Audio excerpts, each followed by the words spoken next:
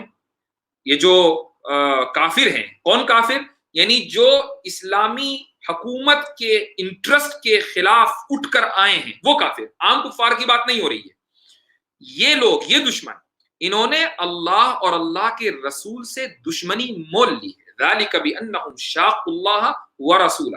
اس کا مطلب یہ ہے کہ وہ لوگ، وہ ڈس بلیورز کہ جو اللہ اور اللہ کے رسول اور ان کے ماننے والوں سے دشمنی مول نہیں لیتے ہیں، انہیں ڈرنے کی کس بات کی ضرورت ہے؟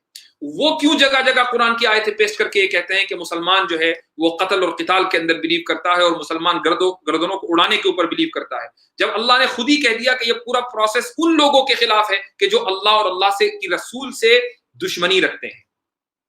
تو یہ بات ثابت ہو گئی کہ یہ جو آیتیں ہیں یہ عام حالات کے لیے نہیں ہیں بلکہ یہ میدان جنگ کے لیے. ذالک بانہم شاقوا اللہ ورسولہ. یہ سب اس لیے ہے کہ انہوں نے اللہ اور اس کے رسول سے دشمنی مول لی ہے. ومن یشاقق اللہ ورسولہ فان اللہ شدید العقاب. اور اگر کوئی شخص اللہ اور اللہ کے رسول سے دشمنی مول لیتا ہے تو یقیناً اللہ کا عذاب بڑا سخت ہے. یقیناً اللہ کا عذاب بڑا سخت ہے. تو یہ وارننگ دے دی گئی ہے کہ اگر اللہ اور اللہ کے رسول سے دشمنی مول لو گے، یعنی جو مسلمانوں کا ایک اسٹیٹ ہے، اگر اس اسٹیٹ کے انٹرسٹ کے خلاف تم حملے کرو گے، تم ہتھیار اٹھا کر وہاں پر تم لوگوں کو قتل کرو گے اور اس اسٹیٹ کے انٹرسٹ کے اوپر حملہ آور ہوگے اور اس کو تم کمزور کرنا چاہو گے، تو ظاہر ہے کہ پھر تو آرمی موونگ کرے گی، آرمی ریئیکٹ کرے گی. تم یہ کب تک چاہو گے یا حملے کرتے رہو گے اور یہ سوچو گے، توقع کرو گے کہ نہیں تمہارا ہمیشہ استقبال ہی ہو؟ تو اللہ سبحانہ و تعالیٰ نے بالکل کھول کر اور واضح کر یہ بات بتا دی کہ یہ جو پورا فلسفہ ہے جنگ کا، یہ اس لیے ہے چونکہ لوگ اللہ کے بنائے ہوئے نظام کو کمزور کرنا چاہتے ہیں، اللہ کا جو بنایا ہوا پورا نظام ہے، یعنی جو ایک اسٹیٹ ہے، اس کو کمزور کرنے کے لیے جو لوگ بھی آگے آئیں گے ان کے ساتھ یہی معاملہ ہوگا. چونکہ ایک نیشنلسٹک اسٹیٹ کو کمزور کرنے کے لیے اگر کوئی آرگنائزیشن آتی ہے، کوئی ملک آتا ہے، تو اس کے ساتھ بھی یہی معاملہ ہوتا ہے. اور اگر کوئی ملک یہ کہتا ہے کہ نہیں جی ہم کبھی جنگ نہیں کریں گے، ہم تو گاندھی جی کے فلسفے پر ہمیشہ عمل کرتے رہیں گے کہ ہمیں جنگ کرنی نہیں. حالانکہ گاندھی جی کا یہ فلسفہ بھی ویسے ہی مشہور ہو گیا ہے، انہوں نے بھی کافی جگہ اس بات کو دوسرے الفاظ میں لکھا ہے. خیر وہ ایک الگ موضوع ہے. اگر کچھ لوگ یہ کہیں کہ نہیں ہمیں تو جنگ کرنی نہیں ہے، آپ ہمیں مارو آپ ہمیں کاٹو، اسلام اس میں بلیو نہیں کرتا ہے. جب ایک ملک قائم ہو گیا، بلکہ میں کہتا ہوں کہ گاندھی جی کا ہی فلسفہ کون سے گاندھی کا ملک میں چلا ہے؟ مجھے کوئی یہ بتا دے کہ گاندھی جی کا جو فلسفہ ہے عدم تشدد کا، کہ کیا گاندھی جی تو اس ملک کے قائم ہونے کے بعد ہی تو وہ ہلاک ہوئے ہیں؟ تو اس ملک کے بننے کے بعد، اس ملک کے انڈیا کے بننے کے بعد ہی تو گاندھی جی کو گولی لگی ہے. لیکن اس کے باوجود اس ملک کا قانون کیا ہے انڈیا کا، کہ بھائی اگر آپ انڈیا کے اوپر حملہ کریں گے تو انڈیا ریئیکٹ کرے گا، اور بالکل کرنا چاہیے، ہر ملک کو کرنا چاہیے. جس ملک کے پاس بھی آزادی ہے، آزاد ملک ہونے کا مطلب ہی یہی ہے کہ آپ کی آزادی کو اگر کوئی سلب کرے گا تو آپ ریئیکٹ کریں گے اور اس شخص اور اس گورنمنٹ یا اس آرگنائزیشن کو نیست و نابود کر دیں گے. یہی حکم تو قرآن دے رہا ہے کہ اگر ایک اسلامک اسٹیٹ ہے، ایک باقاعدہ ایک باضابطہ نظام ہے، تو اس ملک کے خلاف جو بھی حملہ آور ہوگا اس کو بھی نیست و نابود کیا جائے گا، بالکل ایسے ہی جیسا کہ آج کے دور میں ہر ملک کو یہ حق ہے. یہ اسلام کا نظام جنگ. اس کے علاوہ جتنی بھی آیتیں ہیں، چاہے وہ سورہ توبہ کی آیتیں ہوں، سورہ انفال کی دوسری آیتیں ہوں، یا سورہ آل عمران کی آیتیں ہوں، جہاں جہاں بھی یہ آیتیں ہیں سب کا یہی کانٹیکسٹ ہے. اس کے علاوہ کوئی دوسرا کانٹیکسٹ نہیں ہے. اسلام میں ہمیشہ کہتا ہوں، اور اس سے پہلے میں نے کتنی ہی مرتبہ کتنے ہی فورمز کے اوپر اپنی یوٹیوب ویڈیوز میں، اپنی سپیچز کے اندر، اردو میں، انگریزی میں، جہاں جہاں بھی اللہ نے بولنے کا موقع دیا اس موضوع پر، میں نے ڈنکے کی چوٹ پر یہ بات کہی ہے کہ اسلام گوریلا وار میں بلیو نہیں کرتا ہے. لہٰذا جو بھی گوریلا وارز کے نام سے دنیا کے اندر آرگنائزیشنز چل رہی ہیں، ان کا نام اگرچہ الف با تا سا جس طرح ملتا جلتا ہو، لیکن ان کا اسلام سے تعلق نہیں ہے. اور اس کی وجہ یہی ہے کہ جو اسلام کا نظام جنگ ہے وہ آرگنائزیشنز اس نظام جنگ کے خلاف چل رہی ہیں.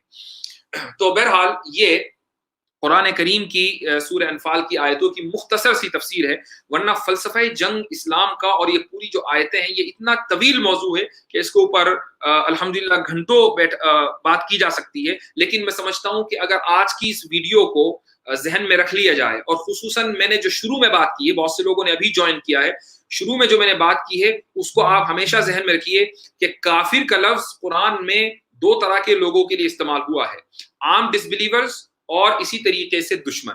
اور دشمنوں کے لیے کافر کا لفظ اس لیے استعمال ہوا ہے چونکہ اس زمانے میں جو دشمن تھے اسلامی حکومت کے، جو نبی کریم صلی اللہ علیہ وسلم نے قائم کی ہے، وہ مذہب کی بنیاد پر اس حکومت کے دشمن تھے. اور مذہب کی بنیاد پر دشمنی کا کیا مطلب ہے کہ وہ اس مذہب کو نہیں مانتے تھے، اس لیے ان کو کافر کہا گیا. تو ان کفار سے مراد دشمن ہیں جو حکومت کے دشمن ہوتے ہیں. اور جو عام کفار ہیں کہ جن کا اس سے کوئی تعلق نہیں ہے، جن کو ان کے ساتھ تو نبی کریم صلی اللہ علیہ وسلم نے معاہدے کیے ہیں. آپ دیکھیے کہ مدینہ کے یہودیوں کے ساتھ معاہدے کیے ہیں. آپ دیکھیے خود ان جنگوں سے نمٹنے کے بعد مکہ کے مشرکین کے ساتھ معاہدے کیے ہیں، بنو خزاعہ کے ساتھ معاہدے ہوئے ہیں. اور تو اور قرآن کریم نے سورہ ممتحنہ کے اندر یہ حکم دیا ہے کہ اللہ تعالیٰ تمہیں منع نہیں کرتا ہے کہ وہ لوگ کہ جنہوں نے تم سے جنگ نہیں کی، وہ کافر کہ جنہوں نے تم سے جنگ نہیں کی اور تم کو تمہارے گھروں سے نہیں نکالا، تم ان کے ساتھ احسان کرو اور ان کے ساتھ حسن سلوک کرو. اللہ تعالیٰ تمہیں اس بات سے نہیں روکتا ہے، بلکہ تمہیں یہ اجازت ہے کہ تم ایسے ڈس بلیورز کے ساتھ کہ جنہوں نے تم پر کوئی زیادتی نہیں کی، تمہیں تمہارے گھروں سے نہیں نکالا، تمہارے ساتھ جنگیں نہیں کی، تم ان کے ساتھ حسن سلوک کر سکتے ہو، تم ان کے ساتھ اٹھ بیٹھ سکتے ہو، تم ان کے ساتھ اچھائی کا معاملہ کر سکتے ہو، بھلائی کا معاملہ کر سکتے ہو. بھلا یہ کیسے ہو سکتا ہے کہ ایک ہی کتاب میں جو قرآن اللہ کی طرف سے نازل ہو، ایک طرف تو اللہ تعالیٰ ایسے کفار کے ساتھ حسن سلوک کا حکم دے رہا ہو اور دوسری طرف سارے کافروں کی گردن اتارنے کا حکم دے رہا ہو؟ یہ تو ناممکن ہے، یہ تو کانٹرڈکشن ہے. اس لیے اس کانٹرڈکشن کا یہ جو حل ہے وہ یہی ہے کہ جو کفار جنگوں کے، جو لفظ کافر جنگوں کے کانٹیکسٹ میں آیا ہے وہاں مراد دشمن ہے، اور جنگوں کے کانٹیکسٹ کے علاوہ جو لفظ کافر آیا ہے وہاں مراد عام ڈس بلیورز ہیں. اور ان عام ڈس بلیورز کے ساتھ حسن سلوک کا قرآن نے حکم دیا ہے، اور وہ آیت سورہ ممتحنہ کے اندر موجود ہے. کوئی بھی شخص سورہ ممتحنہ کھول کر دیکھ لے، آیت موجود ہے، پڑھ سکتا ہے. تو یہ آج کی تفسیر کا خلاصہ ہے. دعا ہے کہ اللہ سبحانہ و تعالی قرآن کریم کی صحیح سمجھ عطا فرمائے اور ہم سب لوگوں کو اس قابل بنائے کہ جو لوگ اسلام کے اوپر اعتراضات کرتے ہیں بیجا، ہم ان کے اعتراضات کا جواب دیں۔ ایک لاسٹ پوائنٹ میرے ابھی ذہن میں آیا، یہ جو حدیث میں نے ابھی آپ کو بتائی ہے کہ لا تتمنوا لقاء العدو، کہ دشمنوں سے بھڑنے کی کبھی تمنا نہ کرنا، یعنی یہ کوئی ضروری نہیں ہے کہ تم بیٹھ کے دعا مانگو کہ جنگ ہو جائے، جنگ ہونے کی تمنا نہ کرنا۔ اس سے آج کے دور میں دو ریلیونٹ چیزیں ہیں اور اس کے بعد میں اپنی بات ختم کرتا ہوں۔ پہلی چیز تو یہ ہے کہ کوئی بھی شخص کبھی بھی کسی بیماری کی تمنا نہ کرے، کبھی بھی کسی بیماری کی تمنا نہ کرے، یہ سوچ کر کے بھائی میں تو جھیل لوں گا، امتحان ہوگا اللہ کی طرف سے تو اچھا ہے کہ میں اس بیماری میں مبتلا ہو جاؤں اور جب تو مجھے ثواب ہی ملے گا، تو کبھی بھی کسی بھی بیماری کی تمنا نہیں کرنی چاہیے، پہلی بات۔ دوسری بات یہ ہے کہ اللہ نبی کریم صلی اللہ علیہ وسلم خود فرما رہے ہیں کہ دشمن سے ملاقات، یہ دشمن سے جو بھڑن ہوتی ہے وہ کہاں ہوتی ہے؟ میدان جنگ میں ہوتی ہے، تو میدان جنگ کا شوق نہیں پالنا چاہیے۔ آج کے دور میں جو اس کا ریلیونس ہے اس حدیث کا وہ یہ کہ مثلا جہاں جہاں بھی پینڈیمک کووڈ-19 پھیلا ہوا ہے، یا جہاں جہاں بھی کوئی بھی وبائیں پھیلی ہوئی ہیں، کرونا وائرس پھیلا ہوا ہے یا کہیں پلیگ پھیل جائے، تو وہاں جانے کی بھی ضرورت نہیں ہے، چونکہ وہاں جانے کا مطلب ایسا ہی ہے جیسا کہ آپ خام خواہی میدان جنگ میں دشمن کے خلاف کود پڑے جبکہ اس کی ضرورت نہیں ہے۔ تو ایسی جگہ سے، اور نبی کریم صلی اللہ علیہ وسلم نے بہت کلیئر گائیڈ لائنز دی ہیں کہ جہاں وبائیں پھیلی ہوئی ہوں تو وہاں جانے کی ضرورت نہیں ہے۔ اس حدیث کا بھی جو آج کے دور میں یہ تو وہی معنی ہے جو بالکل کلیئر ہے، لیکن ایک دوسرے معنی جو اس سے ہمیں سبق ملتا ہے وہ یہی ملتا ہے کہ جہاں اگر بیماریاں ہیں وہاں نہیں جانا چاہیے، یا بیمار ہونے کی تمنا نہیں کرنی چاہیے۔ تو اللہ سبحانہ و تعالی ہم سب کو دین کی سمجھ عطا فرمائے اور قرآن اور سنت پر چلنے کی توفیق عطا فرمائے۔